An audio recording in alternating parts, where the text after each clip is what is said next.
You're watching Breakfast Television on City TV. If mom and dad are anxious about their child having surgery, then the child may remember the procedure as being worse than it actually was. That, according to a new study out of the University of Calgary. Dr. Melanie Knoll joins us this morning to talk about the research. Dr. Knoll is a pediatric psychologist, and some interesting numbers here. Before we get into the conclusion, though, why did you decide to do the study in the first place? Yeah, well, I'm a parent myself. I hear you are too. Yeah. And, you know, our kids having to go through painful procedures is stressful for parents. And I think the surgeons that I was working with had noticed this. They could notice that when a parent kind of came into the hospital, things didn't go as well as they could have. And so we wanted to do a study to see what the long-term impact of that parental anxiety around procedures was on a child. And what did you find? Well, we found that basically we were interested in how anxious the kid was and how anxious the parents were. So these were 4 to 7-year-old children undergoing tonsillectomies. And basically we found it didn't matter how anxious the child was at all, but if parents were more anxious prior to their kid's surgery, the kids tended to develop these scary, kind of exaggerated memories of pain. So they remembered that surgery as being worse than it was. Really? And why that's important is because those memories for pain are like the single best predictor of how a kid will do when they come back to the hospital for a shot or a procedure.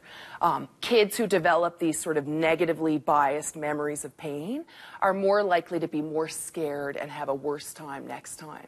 Okay. Even into adulthood? Like, yes. Oh, yeah. Okay. Yeah, so think about the classic needle phobia example, Sure. right? 1 in 10 adults has a needle phobia. Some adults avoid going to the dentist. The vast majority of those adults that avoid medical care can root that back to one poorly managed experience from childhood. Yeah. Okay, okay. So how can myself or other moms and dads out there, how can parents kind of do a better job to kind of keep things kind of relatively calm? Yeah, well, you know, and this is not to blame parents. I think parents are the most powerful agents of change, right?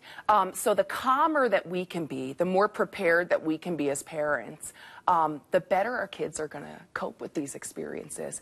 But I think it's not just on the parent. I think as healthcare professionals, the more we can do to create a supportive environment, to help parents and kids believe and actually have their pain managed, I think that will lower the stress of everything and be better for everyone down the road.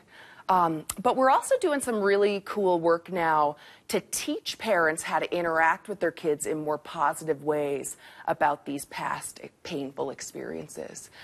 So we're hoping that we may be able to empower parents to just talk differently to their kids, frame things in a more positive way, to prepare those kids for future better painful experiences in the future. Because the last thing you want to do as a parent is kind of have something that you're doing impact your child, right? Exactly. Yeah. And I think that's why I'm so excited about this, because I think we can try to, and we should as healthcare professionals, manage pain. But who is more invested in creating a good experience, a positive experience, and reducing suffering for a child than a parent? No kidding. So we're excited about this work. Well, good. Thank you for coming in and sharing the details with us. Thank you. I'll keep my anxiety down when my kids have to go and have Me too. any sort of thing done, right? Yeah. All right, good stuff. Nice to meet you. Nice Thank to you for meet sharing the results. The University of Calgary study, by the way, and its results are published in the medical journal Pain.